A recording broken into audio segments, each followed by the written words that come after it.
Halo guys, back with me, Betes Doctor. Hari ini kita akan jawabin beberapa pertanyaan yang kayaknya kemarin gue udah janjiin ya, banyak pertanyaan yang akan kita jawab. Yang pertama adalah dari Johan Wahyudi 2369. Dok, mau tanya, di pot hasil penguapan liquid, apa unsur logam berat semacam timbal karena...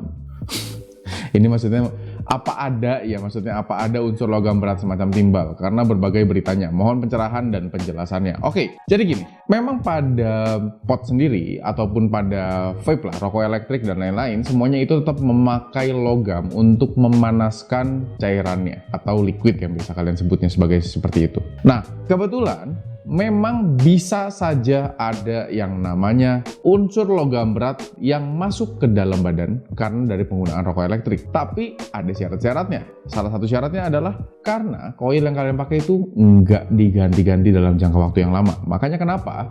Sebenarnya ada waktu untuk mengganti koil atau kartis kalian. Kalau untuk kartis sendiri, di 5-6 kali isi full cartridge berarti kalian harus ganti si cartridge-nya. Bukan masalah dari rasanya aja, tapi problemnya adalah kita menghindari kemungkinan di mana logam ini menjadi rusak pada bagian koil sehingga bisa terserap masuk ke dalam tubuh. Nah, itu juga terjadi pada koil yang kalian pakai pada AIO, RDA, RTA, ataupun lain-lainnya. Di mana akan sangat baik jika kalian mengganti di sekitar 1 minggu sampai dengan 2 minggu. Gimana kalau misalkan kita baru pakai terus nggak dipakai lagi nih lama si device-nya? Apakah tetap harus diganti?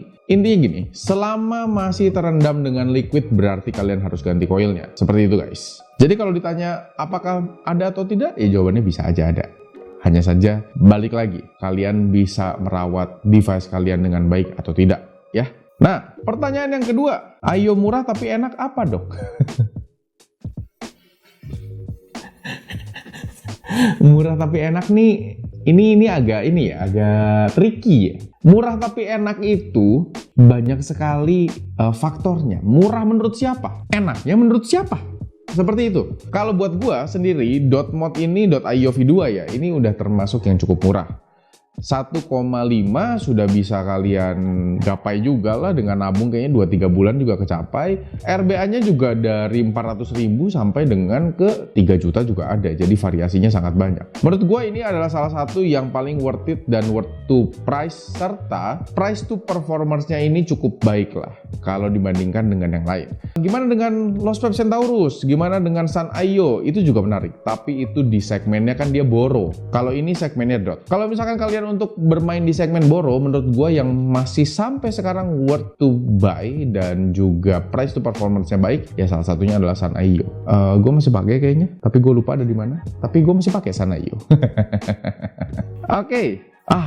Ini yang cukup penting. Dok, saya saat ini mengidap GERD dan harus berhenti vaping untuk sementara waktu. Wah, walaupun sekarang makin parah, mulutku jadi gatal, jadi mau vape. Kalau saya pakai cairan 0 mg, apakah aman atau masih berbahaya untuk penyakit asam lambung atau GERD? Oke. Pada basicnya adalah nikotin ini tetap akan mempengaruhi dari kenaikan asam lambung. Jadi alangkah lebih baiknya kalau misalkan kalian punya asam lambung atau GERD, lebih baik berhenti dulu nge-vape-nya, diobatin dengan baik dulu, makan dijaga, istirahat dijaga. Dijaga itu bukan berarti makanannya kalian beginiin, bukan ya, tolong dong, ini saya tidak sedang jokes nih, kenapa jadi lucuan video ini, tidak dong ya, dijaga dari jenis makanannya. Kalau misalkan kalian punya asam lambung, alangkah lebih baiknya hindarin beberapa makanan ini: roti, mie, asam, pedas, kopi, teh, susu, santan.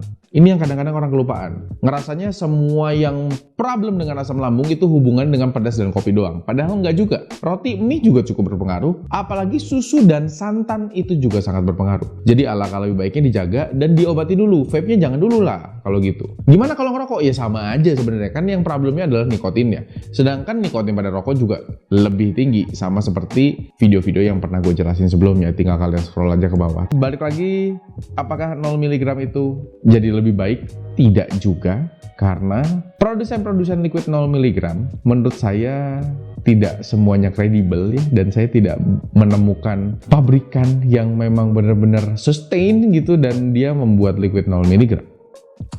Jadi ya sudahlah ya, memang seperti itu, memang rasanya ya sudahlah ya, mau gimana lagi. Alangkah lebih baiknya mendingan berhenti dulu aja nge-vape-nya. Oke.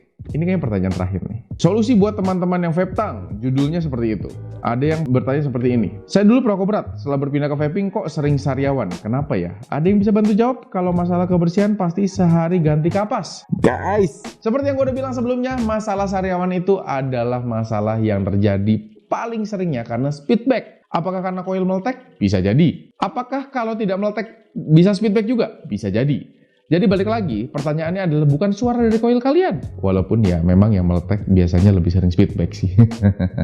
Tapi ini intinya adalah speedback. Speedback itu apa? Jadi liquid itu balik ke dalam mulut kalian. Nah, saat balik ke dalam mulut kalian, itu ada yang terlempar keluar dan mengenai si jaringan dari rongga mulut. Sehingga bisa menyebabkan bagian dari jaringan rongga mulut itu terluka. Nah, terluka bisa jadi ada bakteri atau virus yang masuk. Sehingga virus tersebut juga akan menyebabkan sariawan. Seperti itu kira-kiranya. Jadi alangkah lebih baiknya bukan masalah ganti kapasnya, tapi kapasnya kalian harus bisa pasang dengan baik. Koilnya pun kalian harus bisa pilih dengan baik juga. Karena tidak semua yang berarti meletek itu enak. Itu yang harus kalian ingat. Tidak semua yang suaranya itu seperti ereking itu enak. Bukan berarti motor yang berisik itu larinya kenceng. Enggak juga. Jadi balik lagi, kalian lebih baik untuk konsulkan sama coil builder langganan kalian atau vape store langganan kalian jika kalian punya